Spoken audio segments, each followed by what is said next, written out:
സർക്കാർ ഗോമാതാവിന്റെ സംരക്ഷണത്തിന് പിന്നാലെ പാടുപെട്ടോടുന്ന നേരത്ത് നമ്മുടെ രാജ്യത്ത് നടക്കുന്ന മറ്റ് ചില പ്രധാന സംഭവവികാസങ്ങൾ അറിയാതെ പോകുന്നുണ്ടോ? അഥവാ അത് ജനം അറിയാതിരിക്കാനാണോ ഈ ഗോവധ നിരോധന ബഹളങ്ങളെന്ന് ചിന്തിക്കാതെ പോകരുത്. സമ്പദ് വ്യവസ്ഥയിൽ തളർച്ചയുടെ കാലമെന്ന് കണക്കുകൾ പറയുന്നു. കശാപ്പ് നിയന്ത്രിച്ച സർക്കാർ യഥാർത്ഥത്തിൽ നിയന്ത്രിക്കാൻ ശ്രമിച്ചത് കടുത്ത ചോദ്യങ്ങളെയാണോ എന്ന് സംശയിക്കുക തന്നെ വേണം. സാമ്പത്തിക രംഗത്തെ മിന്നലാക്രമണം എന്ന് വിശേഷിപ്പിക്കപ്പെട്ട നോട്ട് നിരോധനമടക്കം നിരവധി ഭരണ നേട്ടങ്ങൾ എണ്ണിപ്പറഞ്ഞ മോദി ഭരണം 3 വർഷം പിന്നിട്ടതിന് തൊട്ടു പിന്നാലെയാണ് രാജ്യത്തിന്റെ ഇപ്പോഴത്തെ സാമ്പത്തിക ചിത്രം പുറത്തുവന്നത്. നോട്ട് അസാധുവാക്കൽ അടിയായി, സാമ്പത്തിക വളർച്ച കുറഞ്ഞു. ഇന്ത്യ അതിവേഗം കുതിക്കുന്ന സാമ്പത്തിക ശക്തിയല്ല. പറയുന്നത് പ്രതിപക്ഷമോ മോദിയുടെ വിമർശകരോ അല്ല, കേന്ദ്ര സർക്കാരിന്റെ ഔദ്യോഗിക കണക്കുകളാണ്. 2015-2016 8% ആഭ്യന്തര ഉൽപാദന വളർച്ചാ നിരക്ക് 2016-17 7.1% കുറഞ്ഞു. നോട്ട് അസാധുവാക്കൽ സമ്പദ് വ്യവസ്ഥയ്ക്കുണ്ടാക്കിയ ക്ഷീണമറിയണമെങ്കിൽ 2016-17 സാമ്പത്തിക വർഷത്തിലെ അവസാന പാദത്തിലെ കണക്ക് നോക്കിയാൽ മാത്രം മതി. കഴിഞ്ഞ ജനുവരി മുതൽ മാർച്ച് വരെയുള്ള മാസങ്ങളിലെ വളർച്ചാ നിരക്ക് കേവലം 6.1% മാത്രം. മൊത്തം മൂല്യവർധന 6.6%-ൽ നിന്ന് 5.6%.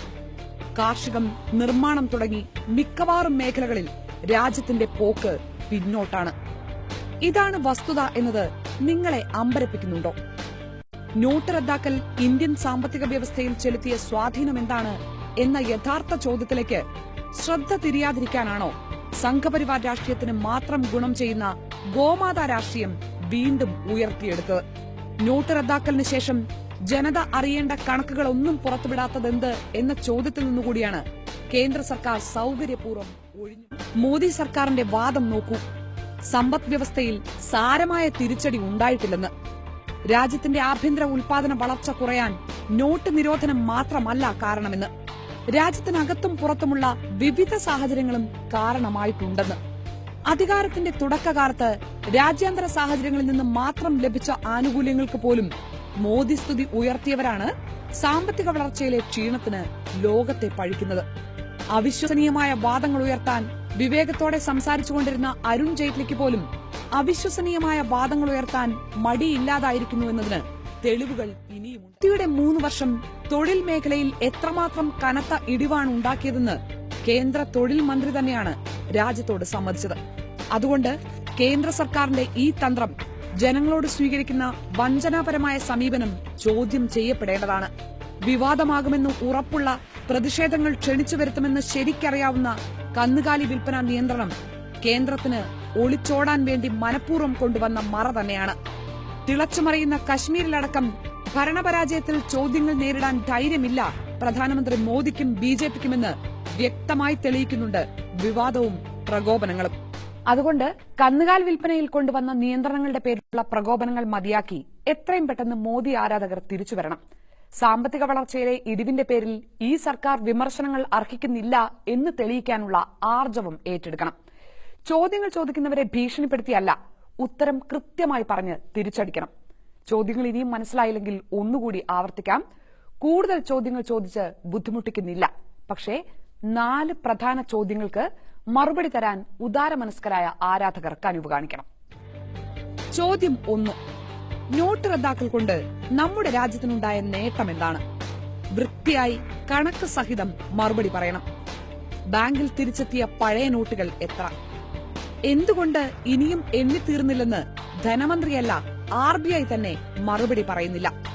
2: മാർച്ചിൽ അവസാനിച്ച അവസാന പാദത്തിലെ സാമ്പത്തിക വളർച്ചയിലുണ്ടായ ഇടിവിന് കാരണം നോട്ട് റദ്ദാക്കലല്ല എന്നതിന് വസ്തുതാപരമായ തെളിവെന്താണ്? 3: കശ്മീർ അടക്കമുള്ള സുപ്രധാന ആഭ്യന്തര വിഷയങ്ങൾ കൈകാര്യം ചെയ്യുന്നതിൽ കേന്ദ്ര സർക്കാർ പരാജയമാണോ വിജയമാണോ? 4: പാകിസ്ഥാനുമായുള്ള ബന്ധം കൂടുതൽ മോശമായത് മോദി സർക്കാരിന്റെ വിജയമാണോ പരാജയമാണോ? സാമ്പിൾ ചോദ്യങ്ങൾ മാത്രമാണ് ഇത്. ഈ അടിസ്ഥാന ചോദ്യങ്ങൾക്ക് മറുപടി പറയാനുള്ള ശേഷി തെളിയിച്ചാൽ നമുക്ക് കൂടുതൽ ഗൌരവമുള്ള ചോദ്യങ്ങളിലേക്ക് കടക്കാം. വളഞ്ഞ വഴിക്കുള്ള നിയമനിർമ്മാണങ്ങൾ, വിഭാഗീയത വളർത്തുന്ന സർക്കാർ നിലപാടുകൾ തുടങ്ങി എണ്ണിയാൽ ഒടുങ്ങാത്ത ചോദ്യങ്ങൾ പിന്നാലെയുണ്ട്. പശുവിനേക്കാൾ പ്രധാനപ്പെട്ട ചോദ്യങ്ങൾ തന്നെയാണ് അത്. അത് മറക്കാതിരിക്കേണ്ടത് ഉത്തരവാദപ്പെട്ട പൌരന്മാരായ നമ്മൾ തന്നെയാണ്. വ്യക്തിജീവിതത്തെയും രാജ്യത്തെ തന്നെയും ബാധിക്കുന്ന ചോദ്യങ്ങൾ ഓർക്കാതിരിക്കാനാണ് കേന്ദ്രം വിവാദ തീരുമാനങ്ങളിലൂടെ ജനതയെ പ്രകോപിപ്പിക്കുന്നതെങ്കിൽ അതിൽ വീഴാതിരിക്കേണ്ടത് നമ്മളാണ്. കന്നുകാലി വിൽപ്പന നിയന്ത്രണത്തെ ശക്തമായി ചോദ്യം ചെയ്യുന്നതിനൊപ്പം തന്നെ കേന്ദ്രം മറക്കാൻ ആഗ്രഹിക്കുന്ന ചോദ്യങ്ങളും ഉച്ചത്തിൽ ചോദിച്ചു തുടങ്ങേണ്ട സമയം അതിക്രമിച്ചിരിക്കുന്നു. രാജ്യസ്നേഹം ഇങ്ങനെയും തെളിയിക്കാമല്ലോ. കന്നുകാലികളുടെ പേരിൽ രാജ്യം ചേരിതിരിഞ്ഞ് ബഹളം വെക്കണമെന്ന് തന്നെയാണ് കേന്ദ്രം ആഗ്രഹിക്കുന്നതെന്ന് വ്യക്തമാകാൻ ഒരൊറ്റ കാര്യം മാത്രം മതി. ചർച്ചകൾ ഇത്രമേൽ ചൂടുപിടിച്ചിട്ടും ഒരു വിശദീകരണവും കേന്ദ്രത്തിന്റെ ഭാഗത്തു നിന്നില്ല. വിവാദം ഇങ്ങനെ തുടർന്നോട്ടെ എന്ന്. സർക്കാർ വിരോധികൾ ഉണ്ടാക്കുന്ന ആശയക്കുഴപ്പങ്ങൾ മാത്രമെന്ന വാദത്തെ പിന്തുണയ്ക്കാൻ പോലും ഒരു നേതാവും കശാപ്പ് നിയന്ത്രണത്തിന്റെ യഥാർത്ഥ ഉദ്ദേശമെന്തെന്ന് വിശദീകരിക്കാൻ ഇതുവരെ തയ്യാറായിട്ടില്ല. ഏത് തട്ടിൽ വെച്ച് തൂക്കിയാലും ഈ ബഹളം തങ്ങൾക്ക് അനുകൂലമാക്കാനാകുമെന്ന കഠിനമായ ആത്മവിശ്വാസം ജനാധിപത്യത്തോടുള്ള ബഹുമാനമില്ലായ്മയിൽ നിന്ന് തന്നെയാണ് ഉണ്ടാകുന്നത്. കൂടുതൽ വിഭാഗീയ അജണ്ടകൾ നടപ്പാക്കാനുള്ള നിലമൊരുക്കൽ കൂടിയാണ് അത്. വിമർശിക്കപ്പെട്ടാലെന്താ, റിസൾട്ടില്ലേ എന്ന ചോദ്യത്തോട് കണക്ക് ചോദിച്ചാൽ തീരുന്ന ഉറപ്പേ ആരാധകരുടെ വിശ്വാസങ്ങൾക്കുമുള്ളൂവെന്ന് അവർ തന്നെയാണ് തിരിച്ചറിയേണ്ടത്. രാഷ്ട്രീയ ബോധമുള്ള പുരോഗമനപരമായി ചിന്തിക്കുന്ന ഏതൊരു ഇന്ത്യൻ പൌരനും മാനസിക സംഘർഷമുണ്ടാക്കുന്ന സാഹചര്യമാണ് മോദി സർക്കാരിന്റെ 3ാം വാർഷികത്തിൽ നമ്മുടെ രാജ്യത്ത്